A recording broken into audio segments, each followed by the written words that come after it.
Bismillahirrahmanirrahim. Assalamualaikum warahmatullahi wabarakatuh. Salam sejahtera untuk kita semua.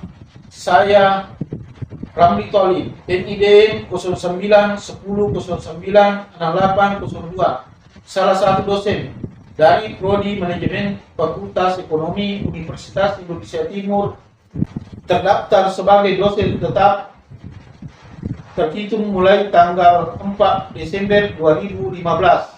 Dalam video ini, saya akan memaparkan pernyataan diri sebagai dosen unit kerja dalam pelaksanaan salah satu Tridharma Perguruan Tinggi PDD UKT PT yang merupakan salah satu syarat keikutsertaan sertifikasi dosen tahun 2024.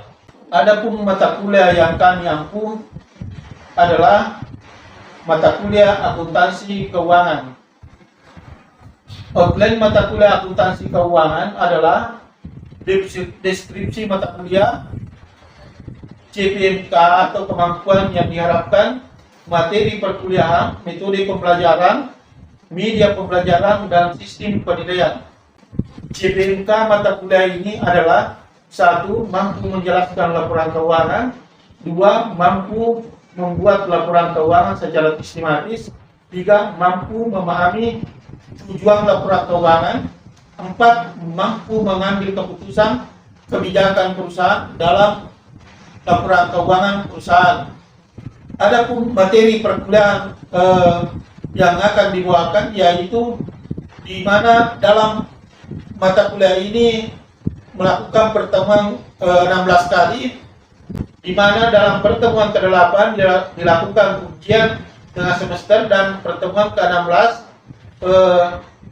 ujian akhir semester, di mana dalam pertemuan pertama akan membahas laporan keuangan, pertemuan kedua membahas neraca dan laporan arus kas, ketiga lanjutan laporan arus kas, keempat kas, 5 piutang, 6 persediaan, 7 lanjutan penilaian persediaan, ke-9 aktiva tetap, 10 dan 11 lanjutan aktiva tetap, 12 aktiva tak berwujud, 13 dan 14 utang jangka pendek, 15 utang bersyarat.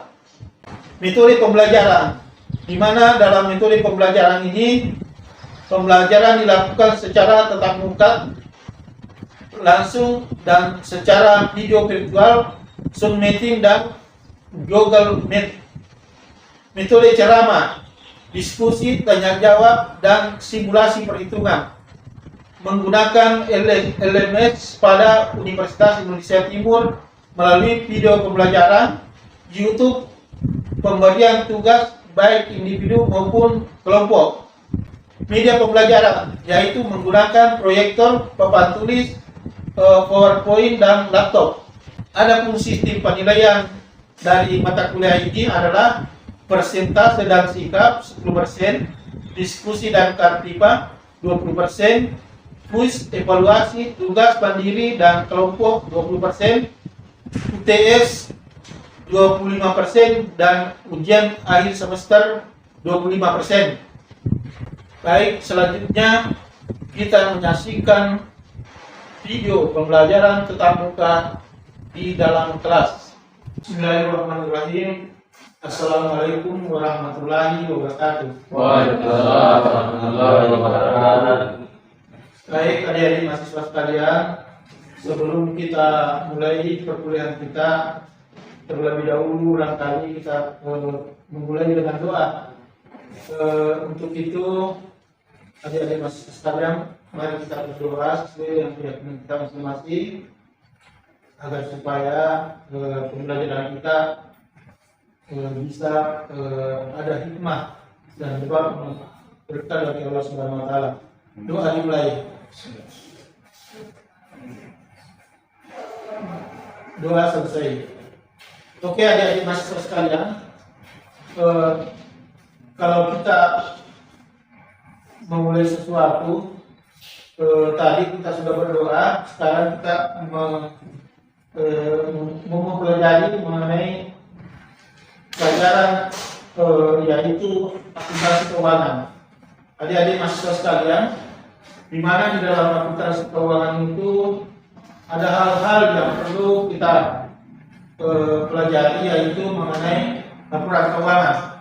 Di dalam akuntansi keuangan itu ada bagian dari laporan keuangan, di mana laporan keuangan itu merupakan hasil dari pencatatan transaksi yang terjadi pada suatu periode tertentu, berguna untuk evaluasi perencanaan serta pengambilan keputusan. Itu adik-adik, laporan keuangan itu merupakan adalah hasil dari pencatatan transaksi yang dalam hal ini tujuannya adalah untuk dievaluasi dan untuk pengambilan keputusan.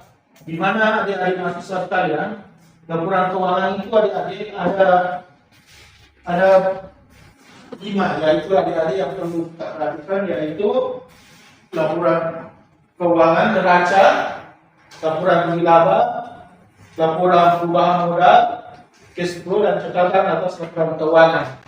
Itu adik-adik yang elemen-elemen daripada laporan keuangan. Di mana penjelasan dari laporan keuangan tersebut, di mana laporan keuangan ini secara sistematis pembuatan laporan keuangan itu mulai dari transaksi, jurnal, buku besar, neraca saldo, neraca lanjut, dan laporan keuangan neraca dan laba. Itu adik-adik. Laporan keuangan adik-adik terdiri dari yang kita bahas tadi, yaitu neraca, di mana dalam neraca itu menyajikan yaitu aset, utang, dan modal. Laporan laba rugi menyajikan aktivitas pendapatan dan biaya. Laporan aliran kas itu menyajikan mengenai aliran kas masuk dan keluar. Laporan perubahan modal yaitu menunjukkan likuiditas modal selama tahun berjalan. Di dalam laporan keuangan itu adik-adik masih sekalian, itu sangat penting untuk diketahui mengapa kita harus laporan keuangan bagi perusahaan. Berapa penting laporan keuangan bagi perusahaan, yaitu tujuannya itu untuk meringkas kegiatan perusahaan atas perolehan penggunaan dana dalam kurun waktu tertentu, untuk memberikan informasi yang dapat digunakan untuk mengambil keputusan. Itu adik-adik di dalam laporan keuangan itu. Kalau kita membaca laporan keuangan itu, tujuannya itu adalah untuk mengambil kebijakan atau keputusan di dalam suatu organisasi. Tujuannya itu adik-adik, tujuan laporan keuangan itu yaitu kalau kita lihat dari slide di atas, yaitu untuk memberikan informasi mengenai mengenai posisi keuangan perusahaan. Itu adik-adik, untuk memberikan informasi mengenai mengenai posisi keuangan perusahaan. Selanjutnya adik-adik itu memberikan informasi keuangan mengenai hasil usaha perusahaan. Itu adik-adik, kalau kita berusaha melakukan usaha, kita mau mengetahui keadaan keuangan suatu perusahaan, maka dibutuhkan namanya laporan keuangan. Selanjutnya memberikan laporan interpretasi kondisi dan potensi perusahaan, di mana adik-adik di dalam laporan keuangan itu kita bisa memberikan interpretasi dan potensi perusahaan. Selanjutnya memberikan informasi akan kebutuhan pihak yang berkepentingan. Itu adik-adik ada beberapa hal yang pihak-pihak berkepentingan di dalam perusahaan, yaitu ada namanya pihak eksternal dan internal. Di mana manfaat daripada laporan keuangan itu adalah sebagai standar untuk dapat digunakan sebagai perbandingan terutama dengan para pesaing. Itu adik-adik, di mana kita lihat slide di mana dalam laporan keuangan itu adalah sebagai bahan pembanding antara perusahaan yang sama. Dan kedua, berguna untuk mengetahui kekuatan dan kelemahan perusahaan dari sisi keuangan. Itu adik-adik, mengenai kekuatan dan kelemahan dari perusahaan dari sisi keuangan. Kita bisa mengetahui kekuatan dan kelemahan di dalam suatu perusahaan. Selanjutnya, pihak-pihak berkepentingan di dalam laporan keuangan itu adalah namanya pihak internal. Itu adik-adik, pihak internal itu adalah manajemen dan karyawan. ada pihak eksternal yaitu pemegang saham, kreditur, pemilik, pemerintah dan karyawan itu adik-adik dan konsumen. Itulah pihak-pihak yang memerlukan laporan keuangan. Itu adik-adik ada dua, pihak internal, pihak eksternal. Kalau pihak internal manajemen dan karyawan.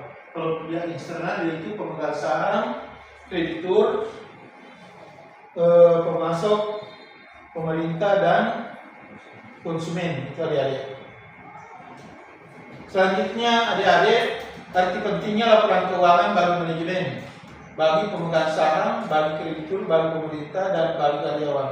Untuk pihak manajemen merupakan bahan untuk mengevaluasi kinerja, pertimbangan dalam memberikan kompensasi pengembangan karir karyawan. Itu adik-adik, arti pentingnya laporan keuangan bagi pemegang saham untuk mengetahui kinerja keuangan perusahaan, pendapatan pemegang saham dan keamanan investasi. Itu adik-adik bagi arti pentingnya laporan keuangan. Bagi kreditur untuk mengecek kemampuan perusahaan dalam melunasi utang beserta bunganya. Itu adik-adik. Bagi pemerintah untuk menentukan besarnya pajak dan oleh pemerintah. Untuk bagi karyawan itu laporan keuangan itu juga sangat penting, yaitu untuk mengetahui penghasilan yang memadai, kualitas kerja, besarnya kompensasi yang diterima. Itu adik-adik tujuan daripada arti pentingnya laporan keuangan.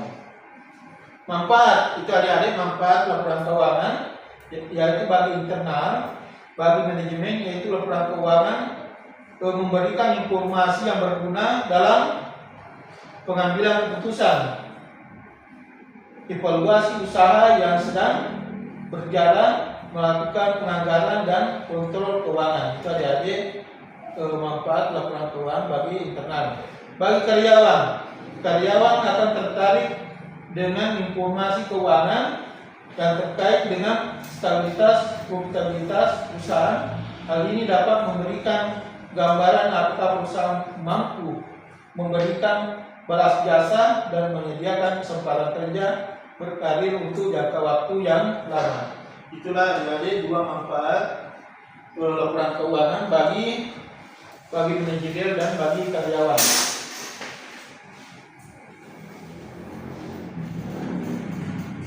Bagi eksternal, itu adik-adik, pihak eksternal itu di luar perusahaan, yaitu bagi pemegang saham berkepentingan untuk memberikan informasi berhubungan dengan risiko yang terkait dengan investasi.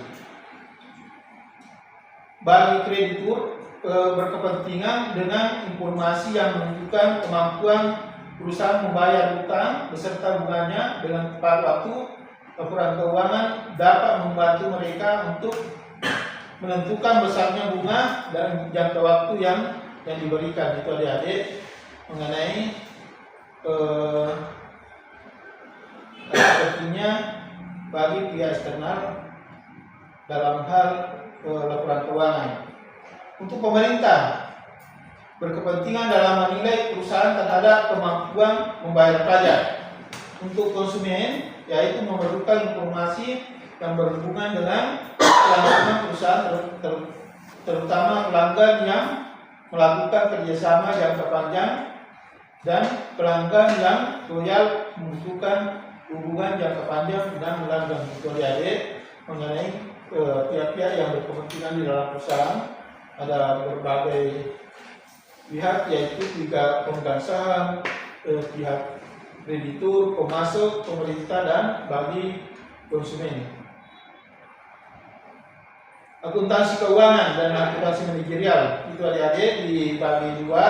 Akuntansi keuangan berkaitan dengan penggunaan informasi eksternal seperti kelompok konsumen, serikat pekerja, pemegang saham, badan-badan pemerintah. Adik-adik, selanjutnya akuntansi manajerial berkaitan dengan pengguna informasi internal seperti para manajer berbagai level untuk memonitoring proyek-proyek yang sedang berjalan dan merencanakan kegiatan-kegiatan di masa yang akan datang. Itu akuntansi keuangan dengan akuntansi manajerial. Laporan keuangan itu adik-adik di dalam laporan keuangan itu ada neraca, di mana neraca itu menggambarkan laporan yang sistematis tentang aktiva, hutang serta modal dari suatu perusahaan pada saat tertentu. Pada saat tertentu itu adik-adik mengenai laporan keuangan. Neraca itu menggambarkan sistematis tentang aktiva, hutang serta modal dari suatu perusahaan pada saat tertentu. Tujuannya itu adik-adik, tujuan neraca yaitu untuk menunjukkan posisi keuangan suatu perusahaan pada suatu tanggal tertentu, biasanya pada waktu di mana buku-buku ditutup dan ditentukan sisanya pada suatu akhir tahun fiskal atau tahun kalender, sehingga neraca sering disebut balance sheet. Adik-adik, tujuannya itu menunjukkan posisi keuangan untuk suatu perusahaan untuk periode suatu tertentu dan ditutup pada suatu kalender tertentu. Itu adik-adik yang bisa disebut dengan balance sheet. Neraca itu adik-adik kalau kita memperhatikan susunan secara sistematis daripada posisi keuangan, yaitu ada aktiva, ada hutang, ada modal, ekuitas. Itu adik-adik, di mana aktiva ada kas, ada hutang, ada persediaan, aktiva tetap, ada bangunan, tanah, dan SIM.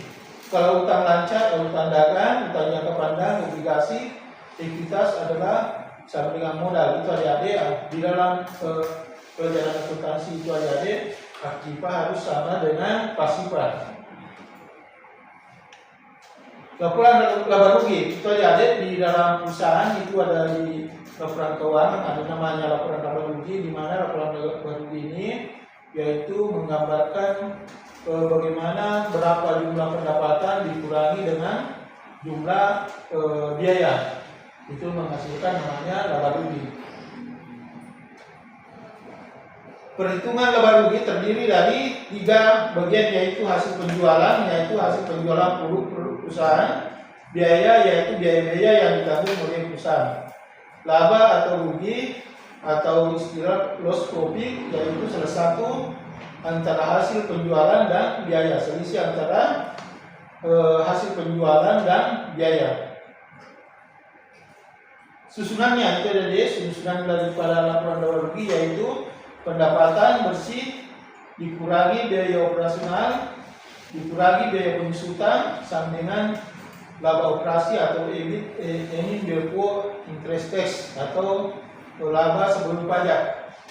Biaya bunga dikurang laba sebelum pajak, itu adik-adik sama dengan total pajak setelah dikurangi laba sebelum pajak dikurangi pajak, itu sama dengan laba rugi setelah pajak disediakan EAT atau earning after tax.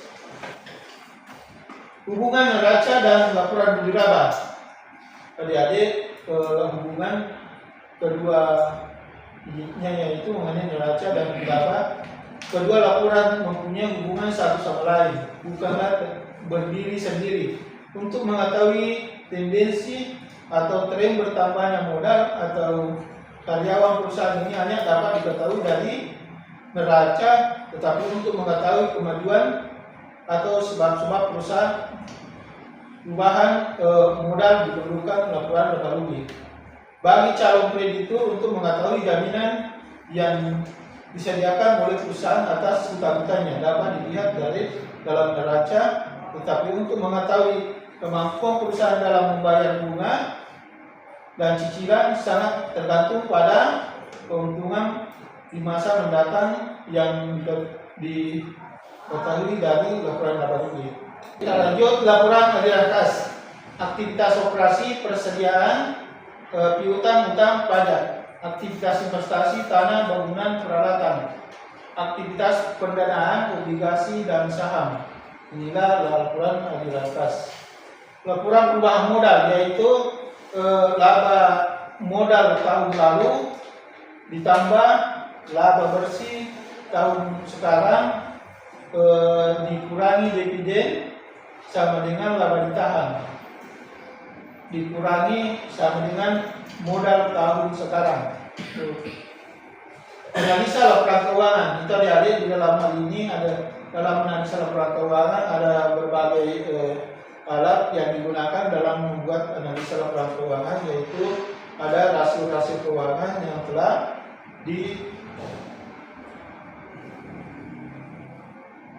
rasio-rasio keuangan yang telah digunakan dalam menghitung analisa rasio keuangan. Namanya kalau kita melihat analisa rasio keuangan yaitu teknik analisa yang dilakukan dengan membandingkan pos yang satu dengan pos yang lain dalam laporan keuangan yang sama. Rasio-rasio yang diperoleh selanjutnya akan dibandingkan dengan rasio yang sama yang bersangkutan untuk periode yang berlainan, atau akan dibandingkan dengan rasio pos yang sama dari laporan keuangan lainnya. Tujuannya itu untuk mengetahui likuiditas, solvabilitas, efisiensi serta kemampuan suatu organisasi memperoleh hasil untuk membiayai pengeluarannya. Itu adik-adik tujuan daripada analisa laporan keuangan. Analisa laporan keuangan yang biasa digunakan untuk membuat suatu rasio, yaitu ada namanya rasio likuiditas, rasio profitabilitas, rasio utang, dan rasio aktivitas. Rasio likuiditas itu yaitu mengukur kemampuan perusahaan dalam memenuhi kewajiban jangka pendeknya dengan menggunakan aktiva jangka pendek, itu aktiva lancar. Itu rasio lancar sama dengan aktiva lancar dibagi utang lancar. Rasio atau aktiva lancar persediaan dibagi utang lancar, itu adik-adik rumusnya mengenai rasio likuiditas. Rasio aktivitas itu adik-adik rasio keuangan untuk mengevaluasi penggunaan aset perusahaan, manajemen perusahaan untuk mencerminkan penggunaan aset manajemen, yaitu rasio persediaan, rasio penjualan, rasio perputaran penjualan, rasio perputaran aktiva tetap, dan rasio perputaran aktiva total aktiva. Itu adik-adik rumus dari rasio aktivitas, yaitu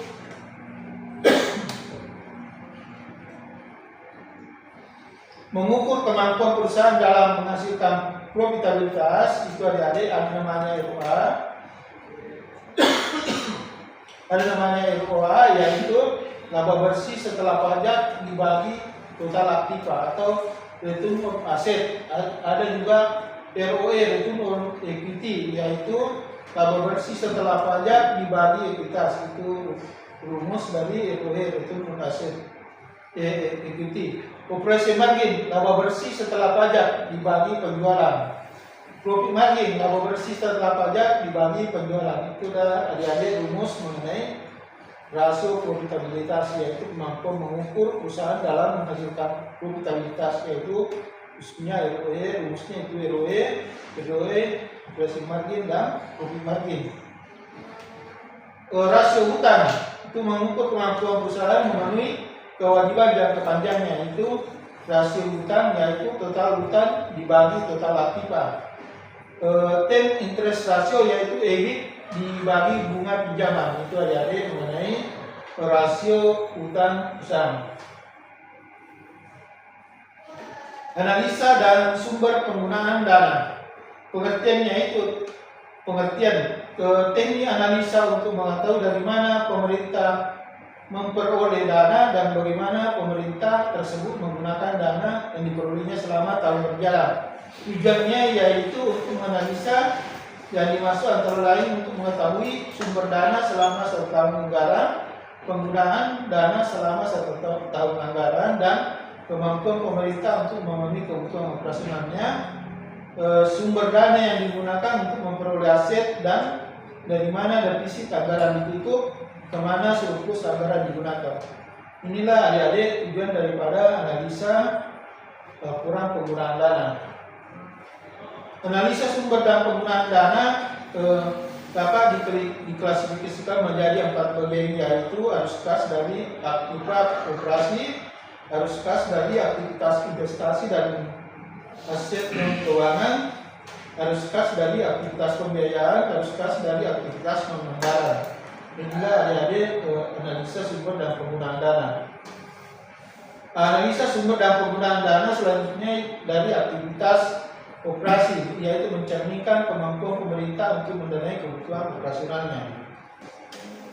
Sebelum kita mengakhiri perkuliahan kita pada hari ini, mungkin adik-adik mahasiswa sekalian ada yang ingin ditanyakan mengenai materi yang telah dibahas tadi. Untuk itu kami persilakan. Ya, saya Silakan. Pertanyaan saya, Pak, mengapa laporan keuangan sangat penting bagi perusahaan? Pertanyaan bagus, saya langsung jawab ya.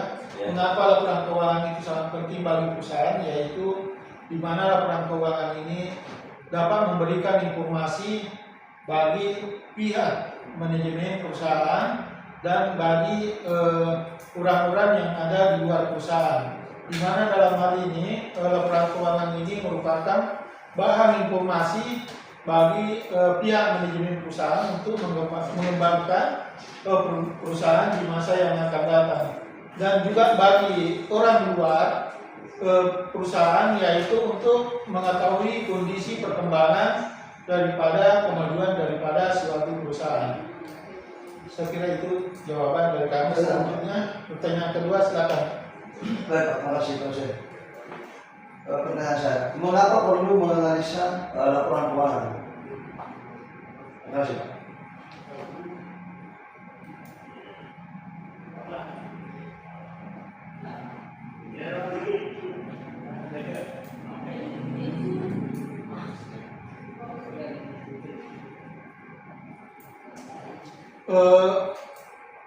Bagus pertanyaannya. Selanjutnya saya akan menjawab mengapa harus menganalisa suatu laporan keuangan. Di mana bahwa di dalam laporan keuangan itu kenapa kita harus menganalisa, yaitu untuk mengetahui di mana perusahaan itu dapat kita mengetahui dengan menganalisa laporan keuangan dan menggunakan metode likuiditas, yaitu kemampuan perusahaan untuk membayar utang-utang jangka pendeknya, dan solvabilitas, yaitu hutang jangka panjangnya, dan untuk mengetahui efisiensi dari perusahaan tersebut, apakah dia bisa menjalankan organisasi perusahaan dengan dari hasil analisa itu kita bisa mengetahui kemampuan perusahaan untuk menyelesaikan persoalan-persoalan yang ada di dalam perusahaan. Itu kesimpulan. Sebelum saya mengakhiri perkuliahan kita ini, saya kira cukup sekian. Saya sampaikan, kurang lebihnya mohon dimaafkan. Terima kasih banyak atas kesempatan yang diberikan. Wassalamualaikum warahmatullahi wabarakatuh. Demikian deskripsi diri dan pengajaran pada mata kuliah Akuntansi Keuangan Fakultas Ekonomi Universitas Indonesia Timur. Sekian dan terima kasih. Assalamualaikum warahmatullahi wabarakatuh.